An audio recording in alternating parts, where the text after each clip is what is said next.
hablar sobre la inmunidad mediada por células. Es una respuesta adaptativa del sistema inmunológico encargada de eliminar microorganismos dentro de las células del huésped.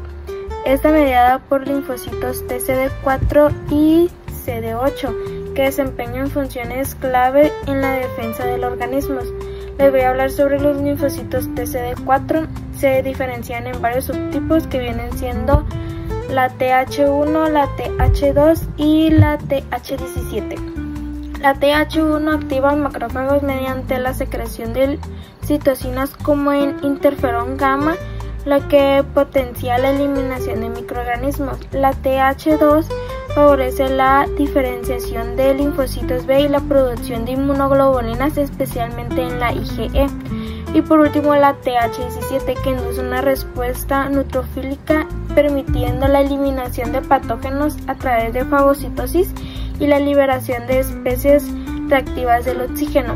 Por el otro lado, también están los linfocitos TCD8, que son citotóxicos que eliminan células infectadas que presentan antígenos extraños mediante dos mecanismos, que viene siendo la vía de perforación, que es la granzima, y la producción de IFN, que activan a los macrófagos para potenciar la respuesta inmune. Ya este tipo de inmunidad es fundamental para la defensa contra infecciones intracelulares y la regulación del sistema inmunológico. También les voy a hablar sobre la inmunidad humoral. Esto es un mecanismo de defensa mediado por anticuerpos producidos por los linfocitos B y las células plasmáticas. Estos anticuerpos poseen una alta especificidad y afinidad por los antígenos, lo que les permite desempeñar diversas funciones efectoras. Entre sus principales funciones se encuentra la neutralización de patógenos mediante el bloqueo estérico, la facilitación de la fagocitosis a través de la unión a receptores Fc en las células del sistema inmune, la activación del complemento promovida por inmunoglobulinas como la IgM y ciertas subclases del IgG, desencadenando una respuesta inflamatoria. También está la citotoxicidad celular dependiente de anticuerpos, donde los anticuerpos marcan células infectadas para su destrucción. Y por último, la activación de mastocitos mediante la IgE, lo que desencadena respuestas alérgicas. Este tipo de inmunidad es clave para la eliminación de patógenos extracelulares y la regulación de respuestas inmunes específicas. Respuestas inmunitarias integradas. Mi nombre es Midian y voy a hablar sobre las respuestas inmunitarias integradas, empezando con la interacción de los linfocitos T. Pues los linfocitos T son fundamentales en la respuesta inmune adaptativa, donde su principal función va a ser reconocer y responder a antígenos específicos, pero esto no lo pueden hacer ellos por sí solos, sino necesitan que los antígenos sean presentados por una célula presentador de antígenos en combinación con las moléculas del complejo principal de histocompatibilidad, también llamado HLA en humanos. Tenemos dos tipos de linfocitos T, que son los TCD4 o colaboradores y los CD8, que son los citotóxicos. Empezando con los TCD4, estos reconocen antígenos presentados junto a moléculas HLA de clase 2. Cuando están activados van a cumplir funciones reguladoras y efectoras.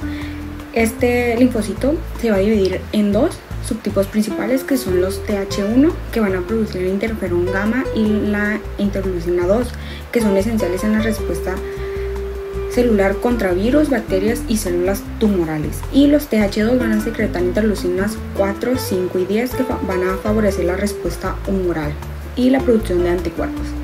Y esos van a estar implicados en las alergias. Además, los linfocitos TCD4 ayudan a activar a los linfocitos B para que estos produzcan anticuerpos mediante citocinas y la interacción con moléculas como son las CD40L. Después tenemos a los linfocitos TCD8 o los citotóxicos, que estos van a reconocer antígenos presentados junto a moléculas HLA de clase 1. Estos van a desempeñar un papel citotóxico eliminando las células infectadas, ya sea por virus o células tumorales. También van a poder secretar citocinas y actuar como reguladores, inhibiendo respuestas inmunes excesivas. ¿Cómo va a ser la activación del linfocito T? Esta va a ocurrir en varios pasos, que el primero va a ser el reconocimiento del antígeno. El linfocito T, a través del TCR, va a reconocer un antígeno unido a moléculas del complejo de histocompatibilidad en la superficie de la célula presentadora de antígeno. Después vamos a tener la coestimulación, que además del reconocimiento van a requerir señales adicionales proporcionadas por moléculas como sería la CD28 en el linfocito T, que va a interactuar con la CD80 o la 86 en la célula presentadora de antígenos. Y después vamos a tener a las citocinas, que las células presentadoras de antígenos y otros linfocitos van a liberar estas citocinas que van a completar una mejor activación y van a dirigir el tipo de respuesta que se necesita. Es importante señalar que hay cierta interacción entre los linfocitos, ya sean los CD4 y los CD8. Un ejemplo de eso sería que los linfocitos TH1 y TH2 pueden regularse mutuamente según las citocinas que van a producir, asegurando un equilibrio uniforme en la respuesta inmune. ¿Cuál es la importancia clínica de la interacción de los linfocitos T? Pues tenemos que las moléculas del complejo principal de histocompatibilidad son cruciales no solo para activar a los linfocitos T, sino también en las situaciones clínicas como sería el trasplante de órganos. Si las moléculas del complejo principal de histocompatibilidad del donante no son compatibles con las del receptor, los linfocitos pueden reconocerlas como extrañas y van a desencadenar un rechazo hacia el injerto proporcionado. En lo que es las interacciones de los linfocitos B, vamos a tener que los linfocitos B son esenciales en la defensa inmunitaria porque estos van a producir anticuerpos. En su estado maduro van a permanecer en reposo hasta que reconozcan un antígeno extraño. Para su activación va a ocurrir mediante dos pasos, que el primero es el reconocimiento del antígeno. Los linfocitos T van a tener receptores de inmunoglobulina, ya sea IgM o IgD. En su membrana, estos receptores se van a unir al antígeno y van a generar la primera señal. Y el paso 2 va a ser la ayuda de los linfocitos TCD4. Después de capturar al antígeno, el linfocito B lo va a presentar en la superficie mediante las moléculas del complejo de histocompatibilidad de clase 2. Cuando un linfocito T reconoce este complejo, va a proporcionar una ayuda adicional liberando citocinas y mediante una interacción directa. La proliferación y la diferenciación de los linfocitos B va a hacer que tras activarse los linfocitos B proliferan y van a formar clones específicos en los centros germinales. Ahí también van a reordenar sus genes y van a cambiar de isotipo para producir diferentes tipos de inmunoglobulina. La interleucina 4 estimula el cambio hacia lo que es la inmunoglobulina E, y la interleucina 5 y 6 ayudan a que los linfocitos B van a maduren en células plasmáticas que secretan anticuerpos. Algunos de estos linfocitos se convierten en células de memoria que van a ser preparadas para reconocer rápidamente en futuros encuentros con el mismo antígeno. Los activadores policlonales. Van a existir agentes como el lipopolisacárido o el virus de Epstein-Barr, que pueden activar varios linfocitos B directamente sin la necesidad de los linfocitos TCD4. Y a eso se le va a llamar activadores policlonales. Y el cambio en la producción de anticuerpos. En los recién nacidos vamos a tener que va a predominar la inmunoglobulina M. A medida que el sistema inmunitario va a madurar, los niños y los adultos van a producir primero esta, pero después van a cambiar a la IgG, que es mucho más eficaz. Hola, mi nombre es Emily y voy a hablarles sobre la lesión hística de mediación inmunitaria. Las respuestas inmunitarias no solo protegen contra la invasión de organismos extraños, sino también causan daño hístico. Muchas enfermedades inflamatorias son ejemplos de fuego amigo, en las cuales el sistema inmunitario ataca los tejidos propios. Hay una diversidad de sustancias extrañas que pueden actuar como antígenos y provocar respuestas inmunitarias protectoras.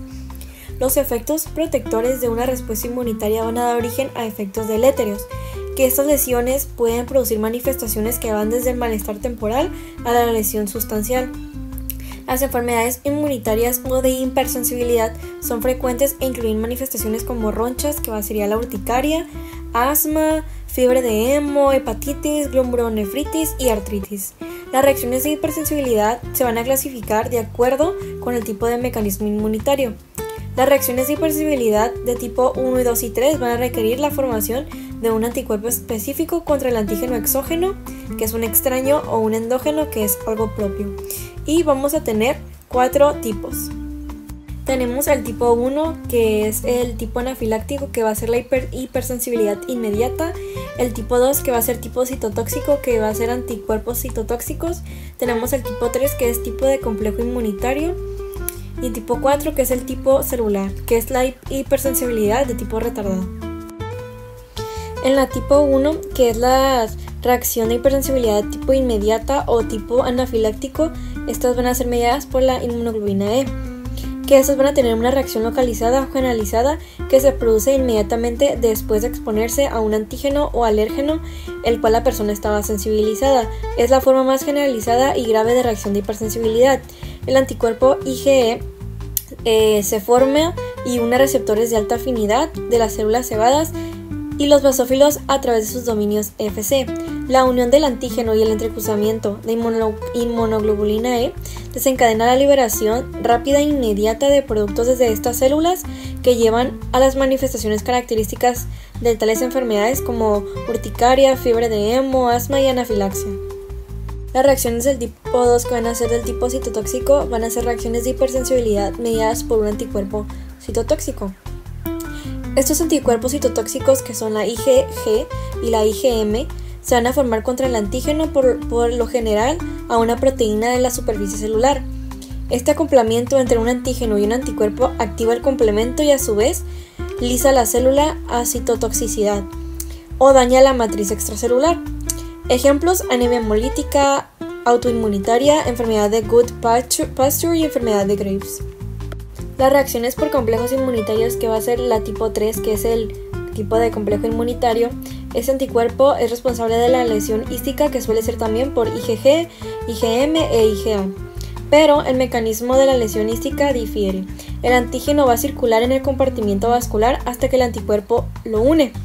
El complejo inmunitario resultante se deposita en un tejido y la activación del complemento en el lugar donde se depositó el complejo antígeno-anticuerpo produce el reclutamiento leucocítico. Y tales de esos pueden ser enfermedades autoinmunitarias y muchos tipos de glomerulonefritis. Y por último, las reacciones de hipersensibilidad celular de tipo 4, que es el de tipo celular, no van a incluir anticuerpos. Estos van a activar a los linfocitos T por parte del antígeno, que por lo regular cuenta con la ayuda de los macrófagos, causa la liberación de productos por parte de los macrófagos, que después van a conducir a la lesión hística. Ejemplos de enfermedades es la enfermedad granulomatosa, que es la tuberculosis, y las reacciones cutáneas. Enfermedades por inmunodeficiencia. El sistema inmunológico nos protege de infecciones, pero cuando falla pueden aparecer enfermedades por inmunodeficiencia. Estas pueden ser primarias, congénitas o secundarias, conocidas como adquiridas, como lo es el VIH. Las inmunodeficiencias primarias se clasifican como linfocitos B con la inmunidad humoral, que afecta la producción de anticuerpos, linfocitos T con la inmunidad celular, que tiene efectos de alcance en el sistema inmunológico, anomalías de los fagocitos, que suelen asociarse con infecciones cutáneas de tejido blando y viscerales como las bacterianas y fúngicas, y con las anomalías del sistema del complemento. Su deficiencia se asocia con infecciones bacterianas recurrentes y o graves como los piógenes encapsulados y Neisseria, así como trastornos similares al lupus. Tenemos que la figura 4.21 nos explica un esquema de clasificación de los trastornos por inmunodeficiencia primaria. Podemos observar cómo los blastocitos hematopoieticos originan células linfoides que maduran en la médula ósea con los linfocitos B o en el timo con los linfocitos T. Más de 100 trastornos de inmunodeficiencia primaria pueden interrumpir este proceso, causando paro de la maduración en los linfocitos e impidiendo que puedan realizar su función correctamente. Esto nos da lugar a enfermedades como la agamaglobulinemia, síndrome de hiperinmunoglobina M o la inmunodeficiencia combinada grave, debilitando la defensa del organismo. Enfermedades por deficiencia de anticuerpos generan alta susceptibilidad a infecciones bacterianas y virales. Pueden presentarse infecciones específicas como las causadas por el virus EBCHO en el sistema nervioso central en pacientes con agamaglobulinemia de Bruton y niveles anormales de algunos o todos los isotipos de inmunoglobinas. Existen varias subclases de deficiencias, incluyendo selectivas de las cadenas pesadas de inmunoglobinas y la pérdida de expresión de cadenas. Tenemos como la primera enfermedad a la agamaglobulinemia de Bruton ligada al X. Esta afecta a lactantes varones menores de 1 año cuando pierden los anticuerpos maternos, causando hipogamaglobulinemia grave, con infecciones recurrentes en mucosas, piel y órganos internos. Las enfermedades que se miran son la sinusitis, bronquitis, meningitis y septicemia. Se debe a una mutación en el cromosoma XQ21 y 22 que inactiva la tirosina sinasa de Bruton